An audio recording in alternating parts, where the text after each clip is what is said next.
미국 콜롬비아 대학의 총장을 지낸 니콜라스 머레이 박사가 세상 사람들을 세 부류로 구분해서 이야기를 했습니다. 그러니까 세상에 살고 있는 사람들은 많은 사람이 있지만은 이제 간단히 말하면 세 부류의 사람이 이렇게 살고 있다, 그런 얘기예요. 첫째가 문제를 일으키는 소수의 사람, 그리고 문제를 수수방관하는 다수의 사람, 또 그 다음에는 무슨 일이 일어나는지 관심조차 가지지 않는 대부분의 사람, 이렇게 세 부류의 사람이 있다는 거예요. 다시 말씀드리면 소수의 사람, 다수의 사람, 대부분의 사람, 이것이 세상 사람들의 모습이다, 이렇게 말하고 있습니다. 좋은 일은 사실 소수의 사람에 의해서 이루어지는 법입니다. 유명한 미국의 부흥사 빌리 그레엄 목사님이 부흥회 때 설교를 할 때마다 항상 강조하며 하는 말이 있습니다. 미국을 이끌고 나가는 사람은 700명의 사람이다, 이런 말을 했어요. 그 거대하고 큰 미국이라는 나라가 사실은 하나님의 말씀과 믿음을 갖고 있는 700명의 사람이 그 나라를 이끌어 간다는 이야기입니다. 다시 말하면 믿음의 사람 700명만 있으면 미국이라는 나라를 이끌어갈 수 있다, 그런 이야기입니다. 우리가 성경에 보더라도요, 사사기서에 보면은 미디안이라는 큰 나라가 이스라엘을 쳐들어왔습니다. 그런데 이스라엘에서는 그들을 방어할 방법이 없어요. 그들과 대결할 수 있는 그 군사적이나 무기적으로나 모든 면에서 부족했어요.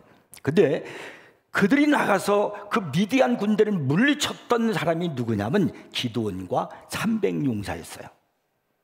소수의 사람이에요.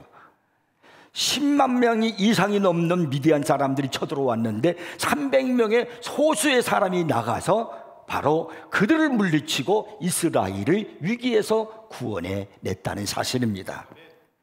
참으로 여러분, 오늘 우리가 살고 있는 이 세상에 정치, 경제, 사회, 문화, 종교, 교육 할 것 없이 모든 방면에 걸쳐서 진실로 하나님의 사람, 믿음의 사람 몇 명만 있으면 그들로 인해서 나라가 바르게 되고, 그리고 평안하게 되고 건강하게 된다라는 사실입니다.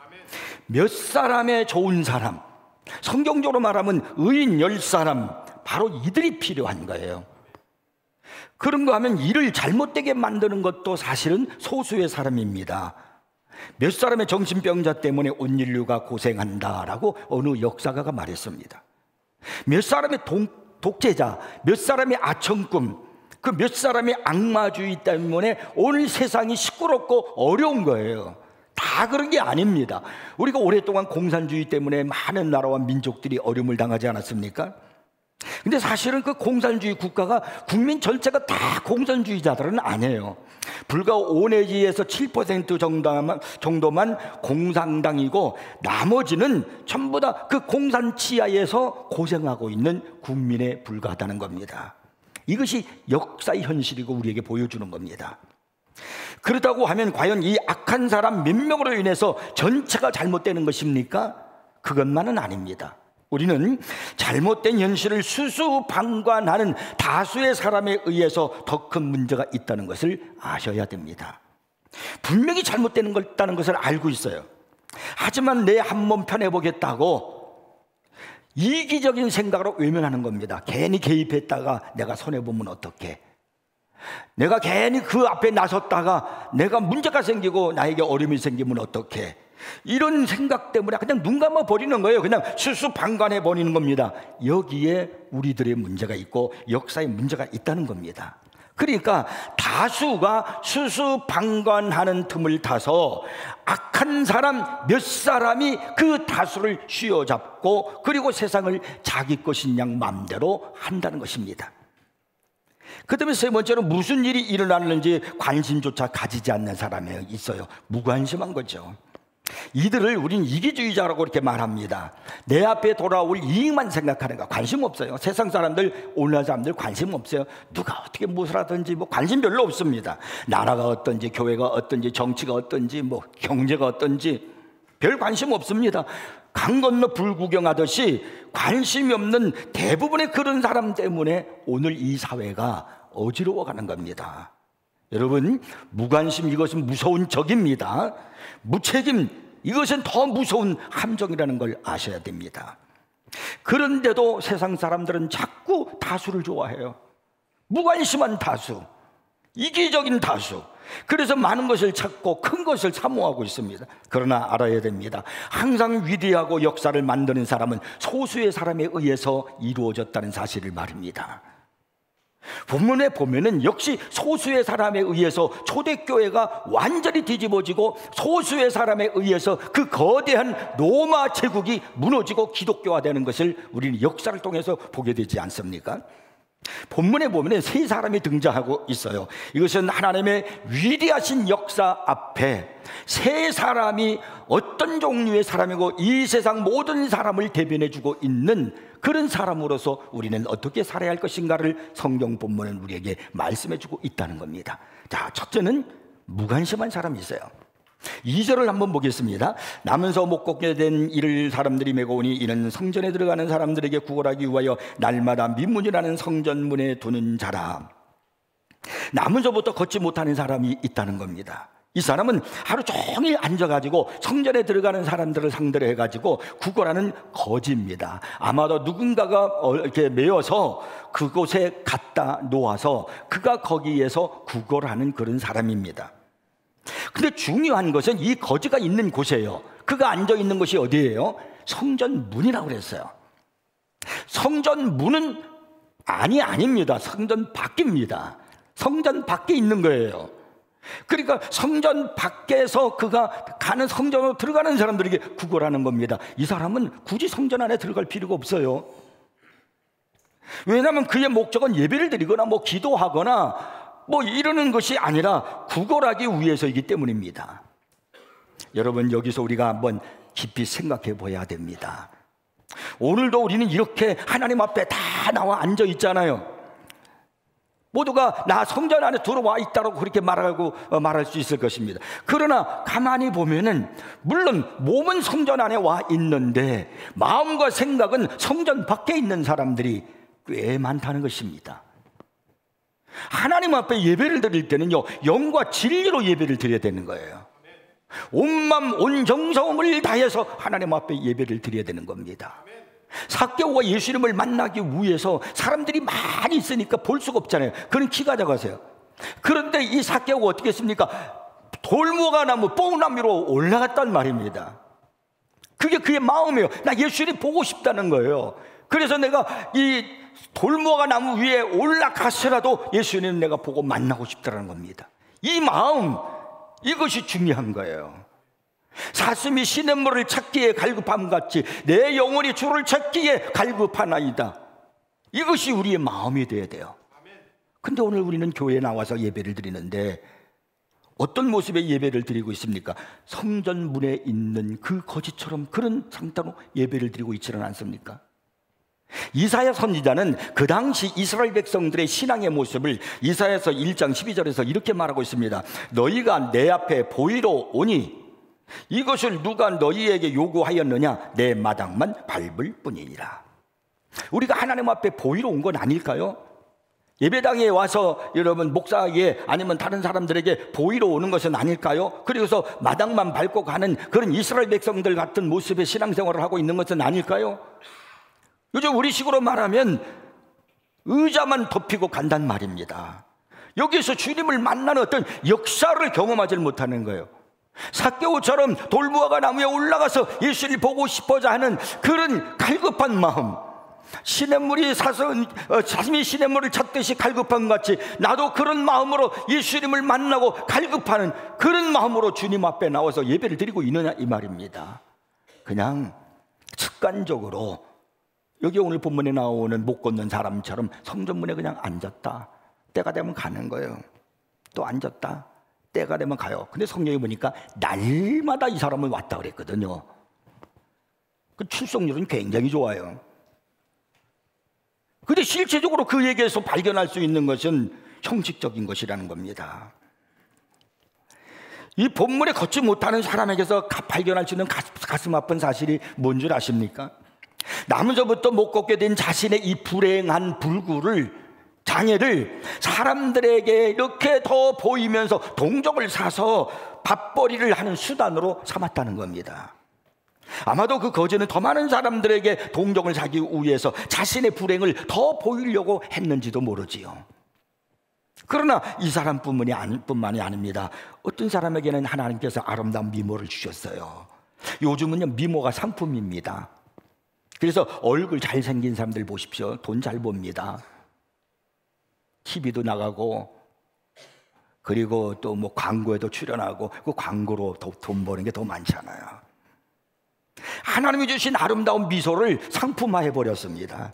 어떤 사람에게는 하나님께서 독특한 재능과 명철한 두뇌를 주셨습니다. 그러나 사람들은 그것을 하나님을 위해서 봉사의 도구로 쓰지 않고 전부 다 자기 명예와 생존의 무기로, 그리고 밥벌이 수단으로 쓰고 있다는 겁니다.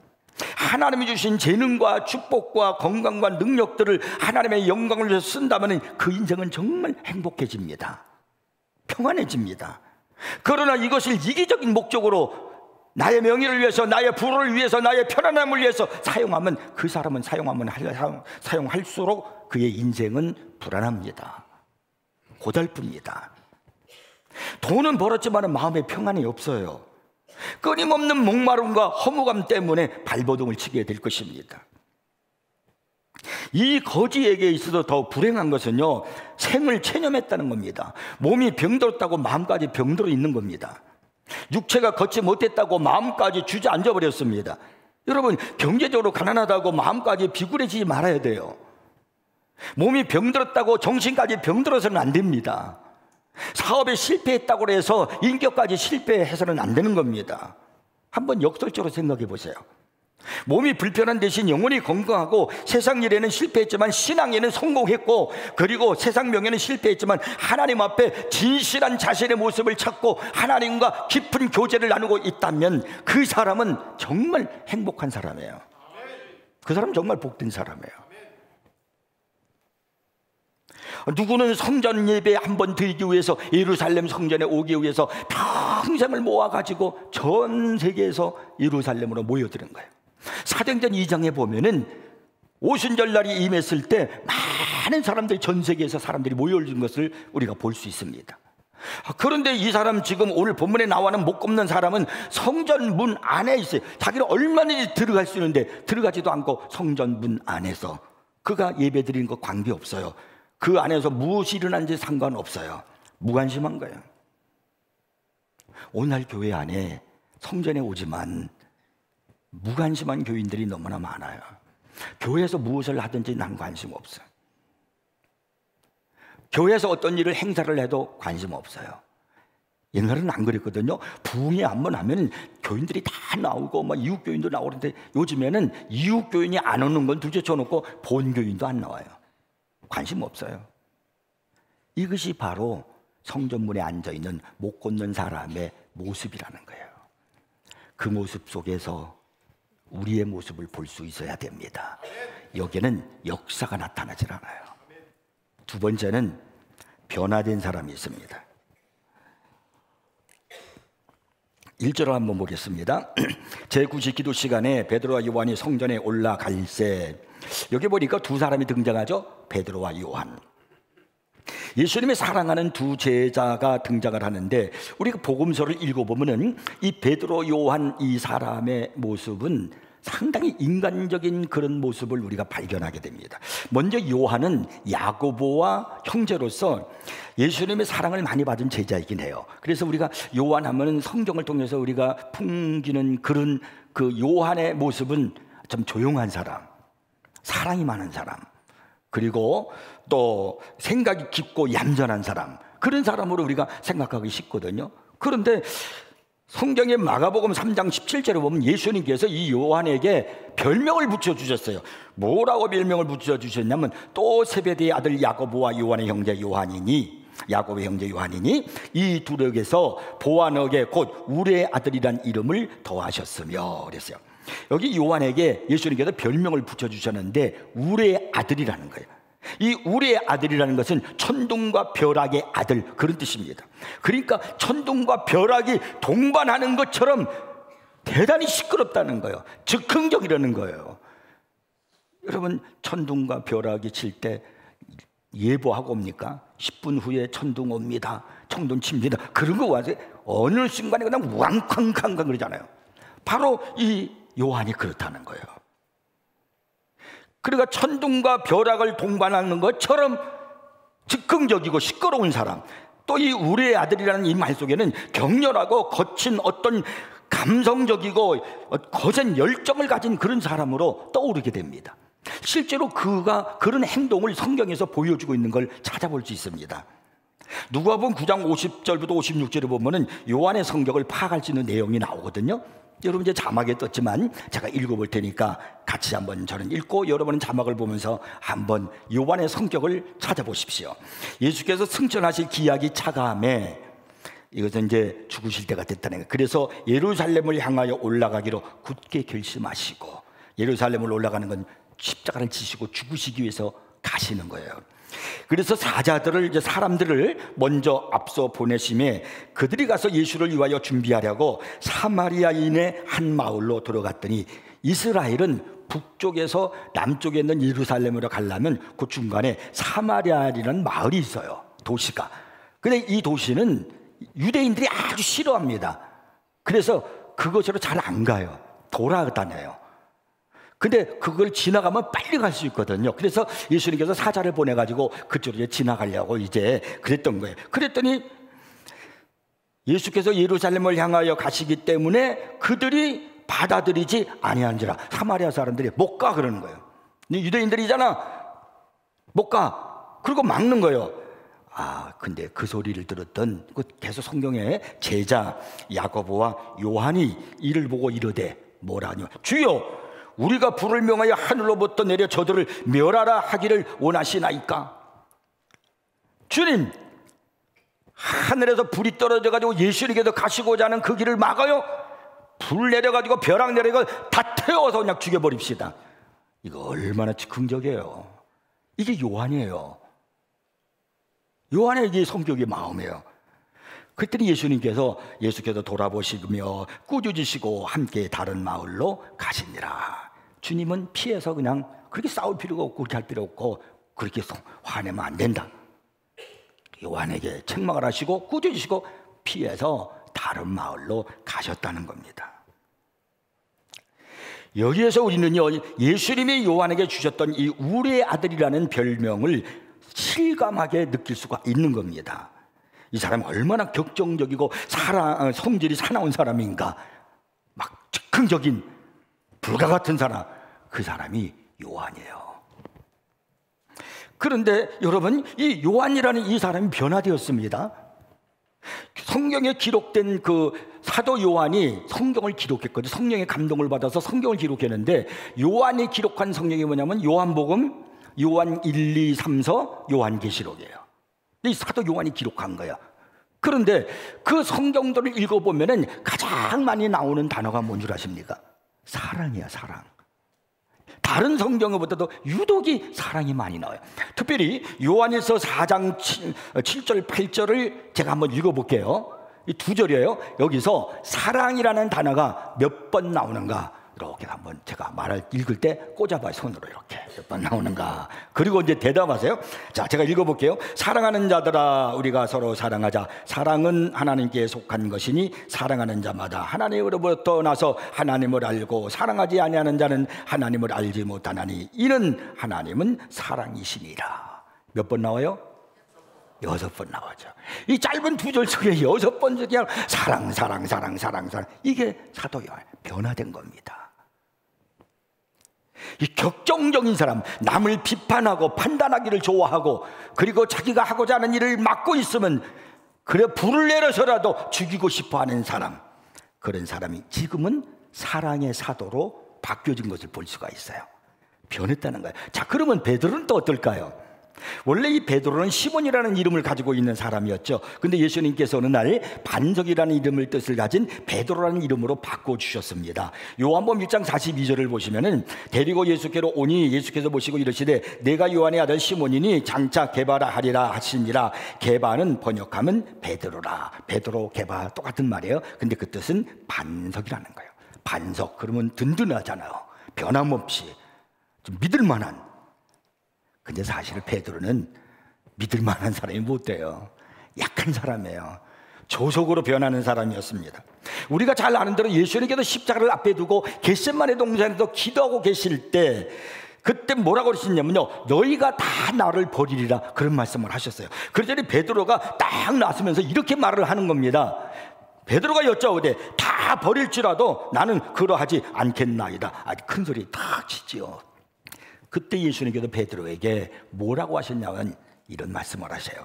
예수께서 이러시되 내가 진실로 내게 이르노니 오늘 이 밤 닭이 울기 2번 울기 전에 내가 3번 나를 부인하리라. 베드로가 힘있게 말하되 내가 주와 함께 죽을지언정 주를 부인하지 않겠나이다. 그러나 우리가 잘 아는 대로 베드로는 예수를 모른다고 3번이나 부인하지 않았습니까? 부인한 것뿐만 아니라 저주까지 했다고 성경은 기록하고 있습니다. 그리고 그가 울고 있는 모습을 성경은 우리에게 보여주고 있습니다. 마가복음 14장 17절부터 71절부터 72절 읽어보겠습니다. 그러나 베드로가 저주하며 맹세하되, 부인한 것뿐만 아니라 3번째는 저주까지 했어요. 예수님을 저주했어요. 나는 너희가 말하는 이 사람을 알지 못하노라 하니 닭이 곧 2번째 울더라. 이에 베드로가 예수께서 자기에게 하신 말씀 곧 닭이 2번 울기 전에 내가 3번 나를 부인하리라 하심이 기억되어 그 일을 생각하고 울었더라. 이게 베드로예요. 나약한 사람이에요. 폭발적인 감정을 가지고 있는 사람이에요. 아침과 저녁이 다른 사람입니다. 그런데 오늘 본문에 보면 이 베드로가 변화된 모습을 발견할 수가 있습니다. 그 변화가 뭘까요? 우리는 변화하면 어떻게 생각하십니까? 변하자, 우리는 변화되자, 성숙해지자 그러는데 여러 가지로 얘기할 수가 있겠죠. 근데 제가 여러분에게 꾸준히 강조하는 것이 있어요. 그게 바로 뭐냐면, 변화의 중요한 모습이 바로 뭐냐면 초점이 달라지는 것. 그게 변화입니다. 과거에는 나에 대해서만 나를 중심으로 생각했어요. 과거에는 세상적인 것에 대해서 내 시선이 가 있었어요. 그런데 예수를 믿고 성령으로 거듭나고 변화되니까 이제는 내가 아니라 예수님을 바라보는 거예요. 초점이 예수님이에요. 그리고 내 초점이 이웃에게 가 있는 겁니다. 그러니까 바로 이 베드로와 요한의 초점이 바뀐 거예요. 베드로와 요한은 성전의 미문을 드나들면서 여러 차례 이 거지를 보았을 거예요. 날마다 앉아있는 사람이니까. 과거에는 별 관심 없었어요. 내 중심인데 뭐 남의 관심도요? 그전에 내 중심이니까 빨리 여기 들어가야지, 빨리 예배 들어가야지, 기도하러 가야지, 이 생각밖에 없었어요. 그런데 오늘 본문에 보니까 전혀 다른 시각으로 이 베드로와 요한이 이 거지를 보기 시작했다는 겁니다. 베드로는 전에 있던 내가 아닌 전혀 다른 존재로 나를 보고 또 이웃을 보고 있는 겁니다. 베드로가 불쌍한 거지를 보고 뭐라 그러냐면 4절에 이렇게 말해요. 성경에 보니까 베드로가 요한과 더불어 주목하여 이르되 우리를 보라. 여보시오, 뭐 이렇게 얘기할 수 있잖아요. 이 사람아, 뭐 이럴 수도 있잖아요. 그런데 베드로와 요한이 그렇게 말하지 않았어요. 주목하여 이르되, 주목했다는 말이 무슨 말이에요? 관심을 갖고 초점을 거기다 두는 거예요. 주목하여 누구에게? 이 못 걷는 사람에게. 주목하여 이르되, 여기서 나에게로부터 있던 초점을 바로 이웃에게로 바뀌는 것을 말하는 거예요. 제가 여러분에게 그런 이야기를 한 적이 있어요. 예수님께서 비유로 하신 말씀 중에 어떤 사람이 예루살렘에서 여리고로 내려가다가 강도를 만났어요. 그래서 이제 그 사람이 거반 다 죽여드린 거, 피를 흘리면서 있는 거 다 빼앗기고, 그래서 죽어가고 있는데 그때 제사장이 지나가요. 참 거룩한 사람이고 예배드리는 사람이고 의로운 사람이죠. 근데 그거 보고 그냥 지나갔어요. 그 다음에 레위 사람이 또 보고 그냥 지나가요. 그도 하나님의 성전에 예배드린 일에 힘쓰는 사람이에요. 근데 3번째 사람은 사마리아 사람이에요. 이스라엘 사람들이 아주 싫어하고 상종도 안 하는 거예요. 근데 그 사람이 지나가다가 강도 만난 사람을 보고 자기에서 나귀에서 내려가지고 자기가 가지고 있는 기름과 포도주를 그에게 붓고 상처를 싸매어주고 그를 데리고 주막에 가서 주막 주인에게 주면서 이 사람 치료 좀 해주십시오. 그리고 동전 2닙을 주면서 내가 돌아올 때 돈이 더 들면 더 드리겠습니다 라고 했다는 거예요. 주님이 왜 이야기를 했는가? 왜 제사장과 레위는 그냥 지나갔느냐는 말이에요. 저 사람 좀 죽어가고 있는데 초점을 나한테 둔 거야. 아유, 내가 지금 빨리 가서 예배 드려야 되는데 예배 시간 늦으면 어떻게 안 되지? 내가 빨리 가서 제사 드려야 돼. 지금 내가 저 산 저러고 있다간 내 시간 놓쳐. 초점이 나한테 있는 거예요. 내일 사람도 초점이 나한테 있는 거예요. 율법에 이렇게 피를 흘리는 사람은 내가 만지고 막 그러면 부정하다고 그래서, 그러면 7일 동안 내가 성전에 들어갈 수가 없어.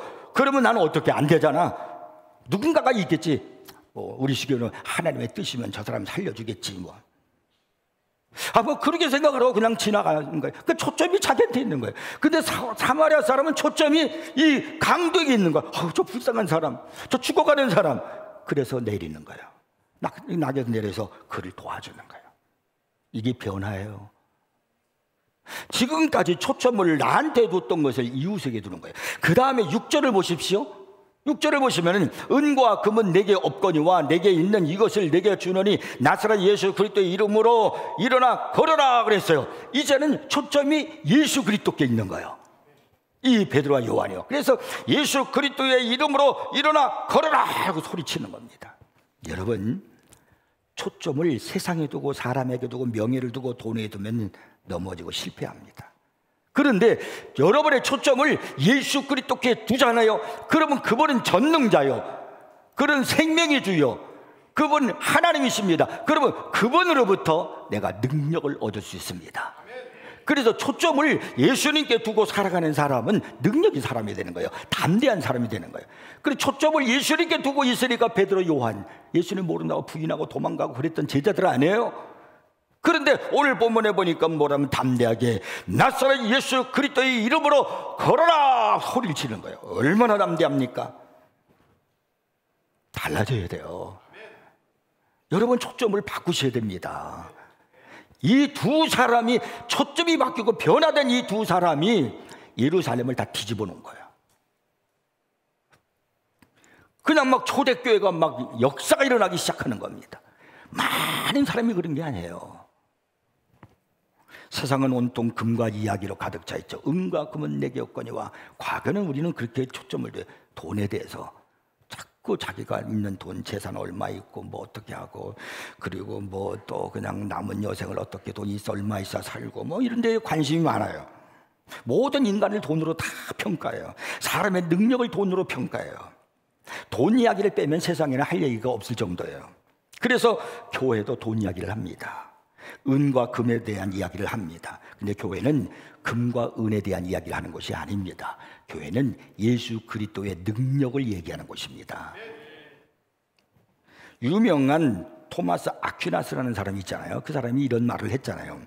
초대교회는 은과 금은 내게 없거니와 내게 있는 것으로 내게 주노니 곧 나사렛 예수 그리스도의 이름으로 일어나 걸으라고 말하는 능력이 있었다. 그러나 오늘날 우리의 교회는 금으로 기둥을 만들고 대리석으로 바닥을 깔고 엄청난 하나님의 집을 지었다. 우리의 교회는 땅도 많이 가지고 있다. 건물도 가지고 있다. 사람들도 많이 가지고 있다. 은과 금은 이제 우리에게 있다. 그러나 나사렛 예수 그리스도의 이름의 능력은 잃었다. 교회에서 능력을 잃었다는 거예요. 저는 우리 교회가 예수 그리스도의 이름으로 능력이 넘치기를 바랍니다. 이게 살아있는 교회예요. 여러분 한 사람 한 사람을 통해서 역사가 나타나는 거예요. 자, 7절 8절 한번 읽어보겠습니다. 오른손을 잡아 일으키니 발과 발목이 고짐을 얻고 뛰어 서서 걸으며 그들과 함께 성전으로 들어가면서 걷기도 하고 뛰기도 하며 하나님을 찬송하니 베드로는 못 걷는 사람의 손을 탁 잡고 일으켰습니다. 이게 베드로의 놀라운 믿음의 능력입니다. 예수님 초점을 맞추면, 예수님 바라보면 이게 이루어집니다. 담대함이 생기기 때문에. 모세가 이스라엘 백성들이 그거 할 때 앞에가 홍해예요. 뒤에는 애국 군대예요. 꼼짝 못하는 거예요. 이거 어떻게 합니까? 아우성을 치고 있어요. 이 연약한 백성들은 지금 막 난리가 났어요. 그때 모세가 하늘을 바라며 주님을 바라보면서 그가 기도하잖아요. 홍해가 갈라졌어요. 모세는 두려워하지 않아요. 백성들은 아우성을 치는데 모세는 난리치지 않아요. 편안해요. 왜요? 하나님을 보니까. 하나님을 보시면, 전능자 하나님을 보시면, 초점이 그분께 있으면 여러분의 인생이 두렵지 않습니다. 우리 마음속에 확신을 갖고 살아야 돼요. 입술로만 주여 주여 하는 자가 돼서는 안 됩니다. 이런 말이 있습니다. 앵무새도 나는 믿습니다라고 고백하면 구원을 받는가?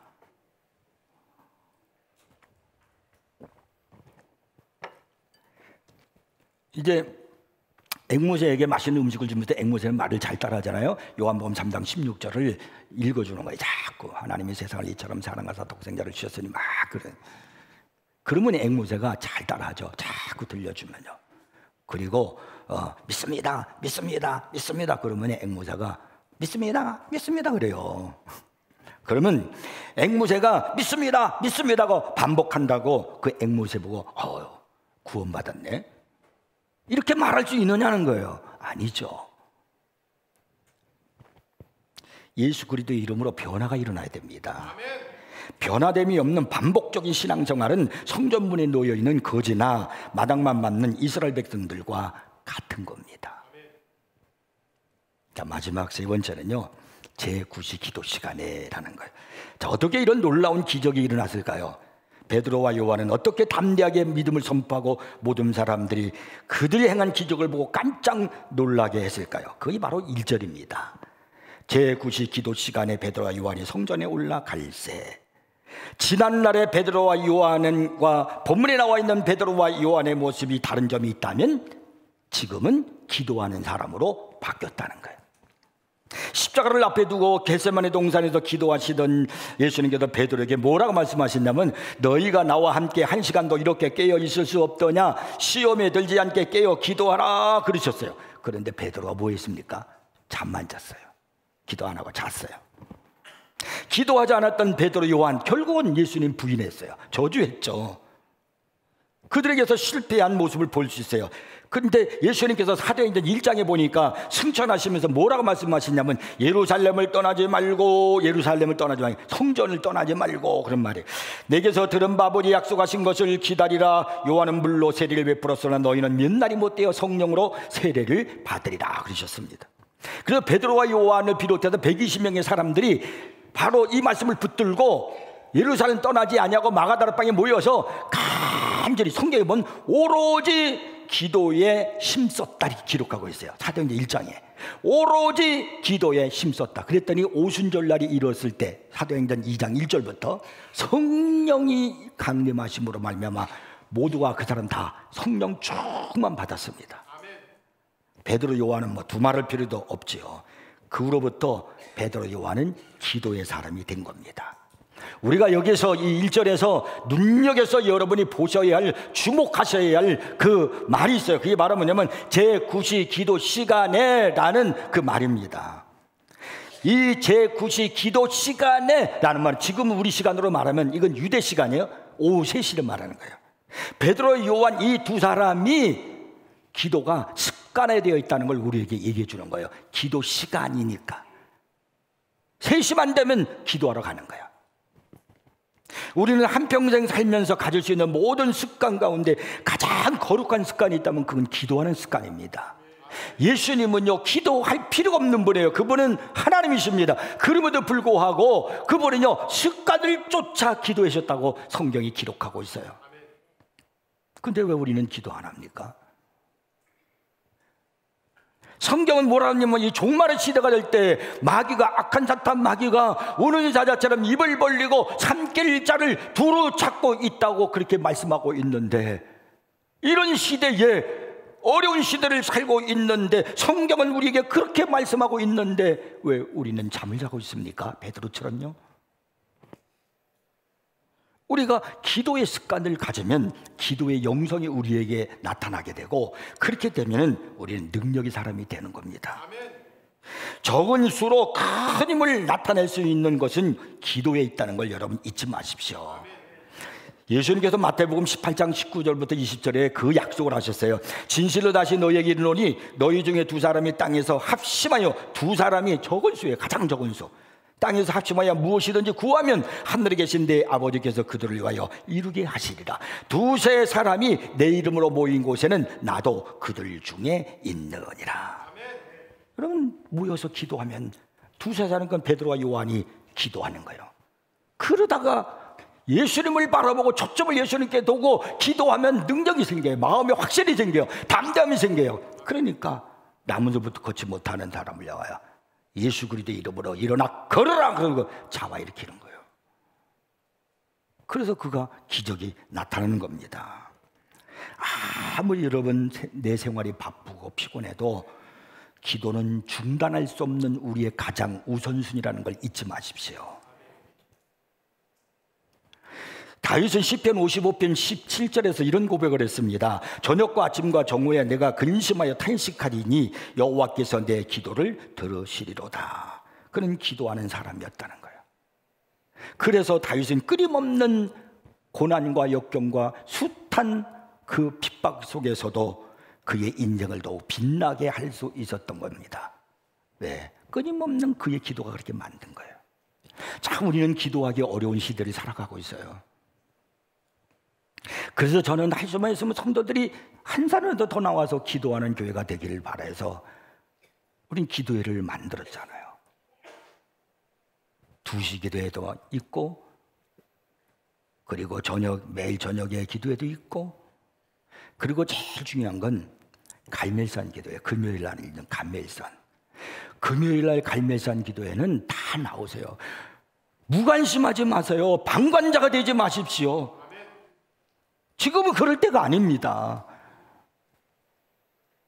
여기 지금 못 걷는 사람처럼 그렇게 살아가시면 안 됩니다. 이제 베드로와 요한처럼 변화된 것처럼 초점을 기도에 두시고 예수님께 두시고 교회로 나오는 여러분이 되기를 바랍니다. 그래야 든든하고 당당한 사람이 되는 거예요.